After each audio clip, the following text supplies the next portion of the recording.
অ্যালকিনের ozonolysis.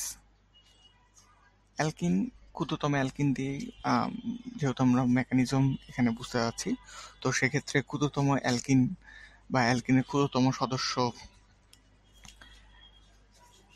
Ethene দ্বারাই আমরা এটা দেখার চেষ্টা করি। মেকানিজম বুঝে গেলে অ্যালকিনের উচ্চতর যে ডেরিভেটিভগুলো আছে, জাতকগুলো আছে, সেগুলো দিয়ে আমরা ইজিলি কিন্তু এটাকে কভার করতে পারবো।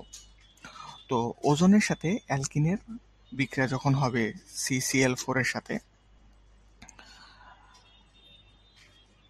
তখন আমাদের এখানে অ্যালকিনের যে দ্বিবন্ধনটা, কার্বন কার্বন যে দ্বিবন্ধন, সেই দ্বিবন্ধনের একটা বন্ধন তো দুর্বলভাবে যুক্ত থাকে, যেটা পাই ইলেকট্রন মাধ্যমে সৃষ্টি হয়।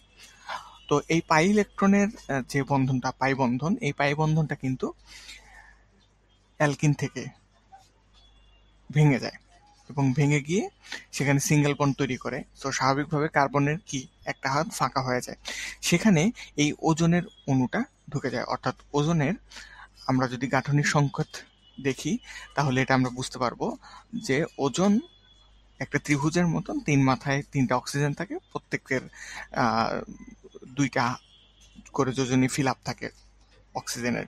সো সেখানে যে কোনো দুইটা অক্সিজেনের দ্বিবন্ধনটা চলে যায়, এবং এই দ্বিবন্ধনটা অ্যাকচুয়ালি চলে যায় না, মানে নিজেদের ভিতরে বন্ধনটা ভেঙে সেটা কার্বনের সাথে গঠন হয়ে যায়।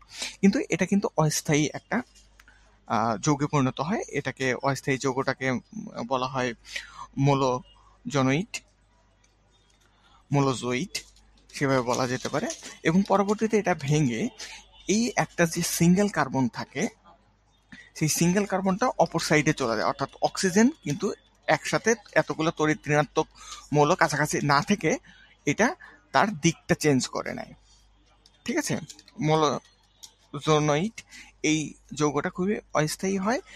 পরবর্তীতে ফাইনালি যেই প্রোডাক্টটা আমরা পাই এই অ্যালকিন ওজোনোলাইসিস থেকে, সেটা হচ্ছে ওজোনয়েড।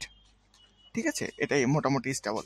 এখন এই ওজোনয়েডকে আমরা যদি পানি এবং জিঙ্কের প্রভাবে আমরা বিক্রিয়াটা ঘটাই, তখন যেটা হবে, তখন এই যে অংশটা CH2O, এই অংশটা মিলে আমাদের অ্যালডিহাইড গঠন করবে, দুই অণু অ্যালডিহাইড গঠন করবে। এবং জিঙ্ক ওই এক্সট্রা যে অক্সিজেন আছে, এক্সট্রা বলতে ওজনের অপর যে অক্সিজেনটা, সেটার সাথে যুক্ত হয়ে জিঙ্ক অক্সাইড উৎপন্ন করবে। সো এখানে অ্যালকিনের ওজোনোলাইসিসের মধ্যে সবচেয়ে বেশি ইম্পর্টেন্ট এই লাস্ট ধাপটা, অর্থাৎ অ্যালডিহাইড উৎপন্ন যে হচ্ছে, দুই অণু একই জাতের অ্যালডিহাইড উৎপন্ন হচ্ছে। এই অ্যালডিহাইডে কোন অ্যালডিহাইড উৎপন্ন হবে, ফর্মালডিহাইড, অ্যাসিটালডিহাইড, কোন অ্যালডিহাইড উৎপন্ন হবে, সেটা ডিপেন্ড করবে ওই যে প্রথমে যে অ্যালকিনটা নিয়েছিলাম, ওই অ্যালকিনের কার্বন সংখ্যার উপরে।